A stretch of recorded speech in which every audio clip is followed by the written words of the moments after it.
As you might have guessed, this is going to be the long-awaited review video for the Swordier HEMA Saber. I know I promised a lot of people this review, and being that this is the first sword that Swordier shipped of this model, I'm doing it now. So what can I say? I'm Gavin, this is Sword Science, and let's just get into it. So I ordered this saber in December. Basically what I was after was looking for a affordable HEMA saber to come to the US market and be able to be delivered within a reasonable time frame. You know, I broke a Tibetan saber and I really needed a replacement, and the Easton blade is great, but it broke, and you know, haven't really seen that a lot.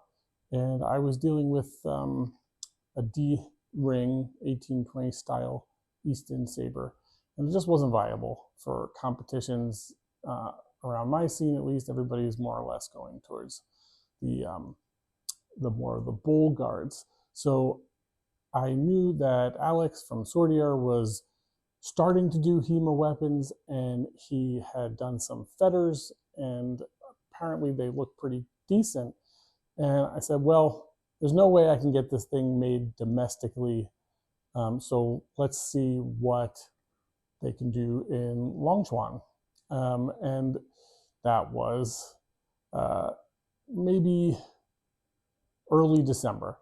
I sent a bunch of specifications and kind of a wish list of things that I wanted to see on a production saber. We got close. We didn't get all the way. So I really wanted a little bit lighter, and I wanted it to be a little bit more roomy in the guard. But we sent him a bunch of pictures of various like Victorian era sabers and some pictures of some of the competitors' models. So what do we end up with? Okay, well, here it is. This is the Swordier HEMA Saber. It does look familiar, okay? So it's got some design language that we've seen before, and it's not exactly what I was hoping to see, but it is entirely functional and extremely well crafted. And I think it's listed on the website now for $249. I have no financial arrangement with them. I just wanted to make a saber that I would enjoy using, that I would feel comfortable fighting with. So the specs on this one, 34 inches, blade length is a little bit less than that. It's like 30 inches in the blade length itself. The weight, now I really wanted this to come in under 800, and with a big guard like this, that was kind of a big ask, especially because I wanted to stick with the I-beam style construction with the deep fuller in here, because this gives us a nice strong blade. And you know, Tibetan uses this style, Siggy uses this style, and it works, okay? So I wanted it to come in under 800, somewhere between 750 and 800, because that's kind of the trend in the American saber scene, is to go with a little bit of a lighter blade. I know Euro market, they like to see 800 to 850, but we came in, this one is 820 grams. So just about what, 1.8 pounds or so. You know, it's very maneuverable. It feels like a fighting weight saber. It's not the lightest, but it's not the heaviest, okay? So your Regenier tournament saber is going to be heavier than this. The Tibetan Easton saber is going to be heavier than this. The Siggy standard blade is going to be considerably heavier than this, especially if you get the Pro or the big guard. So we've got a grip length of 4 and change inches. The entire hilt length to the end of the pommel is about 5.5 inches. Blade thickness has a really nice distal taper. It's kind of hard to see here. Starts out at 6.5 millimeters and tapers all the way out to right before the reinforced tip, tapers out to just a hair under 3 millimeters. That's in like the center here. And then the edges are reinforced and they're nice and thick. There's definitely 3 millimeters on the edge and the striking area of the point of percussion. Point of balance is really nice, just about 6 inches. That's really where you want these to be. So 15 centimeters. And the blade width starts at 2.5 centimeters, so roughly 1 inch. And there's just a little bit of profile taper, but the deep fullering in the middle, which is executed really, really nicely, the deep fullering is going to take a lot of the mass out of the striking part of the blade and bring it back down. So the guard is handmade, hand-hammered and forged, and it is hardened carbon steel. So you can see that there's finishing marks and there's a little bit of just kind of evidence of hand forging, we can say. All right, so that's especially you can see on the inside of the guard. There's hammer marks and a little bit of forge marking, but like this is a handmade product. This is a prototype, and I can understand that they want to save some time and they're not going to planish this thing out and polish it beautifully because it's a fighting sword. I'm going to beat it up week after week, and I'm not expecting it to stay perfect. All of the other competitor sabers, they may come out of the box looking a little bit more polished, but in a few weeks, they're all going to look the same. You're going to be blocking with this, you're going to be taking guard strikes and heavy strikes, so they're not going to stay perfect. But I really don't have any complaints about the guard, except that we have a little bit of a problem with some of the popular gloves on the market. I will have to grab a couple of gloves and show you. I'll put those in. These are the first ones I tried, and they did work, but they caused a little bit of hand strain in some of the moulinets. These gloves fit perfectly, and they're really just amazing gloves in general, and they're really amazing with this particular sword. So here we go. With the grip is wood that's wrapped in nylon core. Then you have a steel pommel assembly, which is pretty similar to swords of this era. The pommel cap, and then there is, it looks like a screw, but it's actually peened in place here. So the whole thing is absolutely rock solid, and there's no rattles, there's no anything. This is a beautifully crafted sword. The folks at Swordier, or Swordier, whatever you want to call it, they really want to make good stuff. And that comes across in their products. I have a fetter from them, which we'll get a video out on that pretty soon. And I have a sharp type, air quotes, 18A, and it's great. And the prices are great. So $249, we're doing pretty good there, okay? Blade Flex is a very nice 8 kilograms, and it's just returns to true. And I have used this thing extensively in sparring, and there is like no edge damage on this really to speak of compared to like all of the other brands.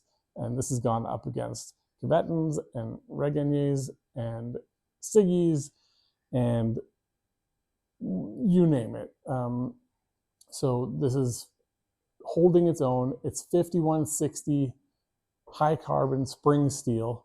It's got a great heat treat on it. HRC is somewhere in the low 50s, I believe, maybe even a little bit higher. So with a roomier grip to fit the most common gloves, this would be a no-brainer. You can fit pretty much all the gloves. You cannot fit clamshells in here, okay? But you really can't fit clamshells in any bowl guard saber. So that's too much of an ask, you know. Even the Siggy Big, which I'll show you in a second, you're not going to fit clamshells in there, okay? So yeah, I have used this with the Thox and Thock Offs, like the superior fencing version, or Purple Heart calls them the high guard gloves, and they fit, and you can do all the stuff, but they're a little bit tight. So going forward, I asked Alex to extend this guard by 2 centimeters to give us a little bit more room, so the hand covering of the gloves doesn't get caught up in the bowl guard. And we have a couple of those modified to my specifications that are coming in a club order, because our club here in Vegas was really pretty happy with it, and we ordered a couple just to have as loaners, because at the price point, you know, it's a great way to have a durable full handguard saber in, you know, reasonable time frame, you know, not having to wait 6 to 7 months. After I fought at Combat Con last summer in July, I was using my stirrup hilted Tibetan, and I just got my hands murdered by, you know, by everybody else who was using bowl guard sabers. So, you know, I was like, well, that's really not going to be viable if they're going to allow bowl guards and stirrup hilts. Like, you might as well just go for the bowl guard. So that's part of the reason. On July 21, I ordered a Siggy Big with the light blade. I just received that maybe 2 weeks ago. So that was from July till the beginning of April. You do the math on that. That it's not really, if you want equipment and you're in tournaments and things break and you need to replace items, you can't be waiting 3/4 of a year to get your equipment. And Siggy is great, but this has all of the features of the Tibetan Easton saber, which unfortunately the design language is probably too much of a knockoff. Okay, Alex, if you round this off and don't make it so pointy in the back, it will look a lot more generic, and it'll look a lot more like an 1885 or 1889 British saber. Just round it off. It's like straight right here, and it'll be more or less a historical replica at that point, and not looking like Matt Easton's IP. Okay, I know IP is what it is in China, but so let's compare these a little bit.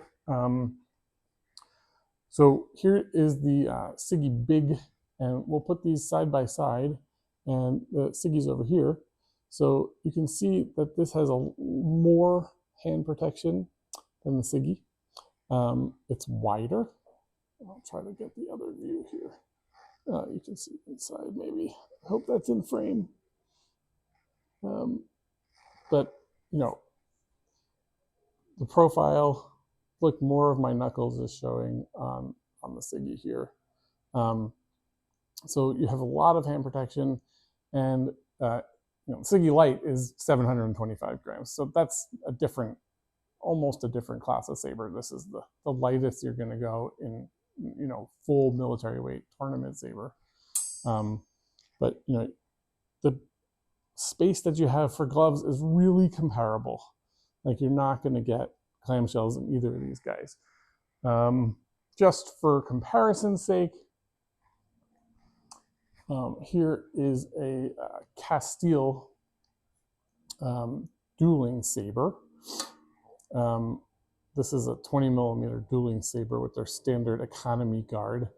And, we're talking about almost the same amount of hand protection here. The Castile does have a very generous bowl, and you can actually fit a clamshell in there, which is crazy because it's a dueling saber. And you would never really need that much hand. And here, side by side, here's the Easton D-ring that I broke and rounded off. But you can see side by side these blades, they have a very similar construction. They're like, I bet you these blades would be interchangeable if this was if the Swordier was threaded. I would probably be able to just pop these in and out of each other. They're almost the same dimensions, same deep fullering, and you have this very generous spatulated tip on the Swordier, which is really nice. It's a lovely sword, even to get hit by. So how does it move? It moves great. You can do all your moulinets, and you have no problem moving this sword around. So, I have no complaints with it, except the one complaint that, it really looks like somebody was trying to knock off the Easton Saber. So, with the tariff situation the way it is right now, I feel like I'm a little late getting this video out. But, Alex is working really hard to get product into the country, and it's going to be available on the world market. So anybody anywhere can take a look at this, and pricing is super competitive, and the manufacturing speed, now that we've got it down, that we've kind of done a few of them with the new modifications, I'm hoping that he'll keep that as a stock item. But, I am really pleased, and it's really interesting to see high quality HEMA equipment coming out of Longchuang, China. So I hope this was useful, and I feel like I've been talking forever, so I'm going to let you go. Thanks for watching. If you made it this far, I'm Gavin, Sword Science. See you next time. Thanks.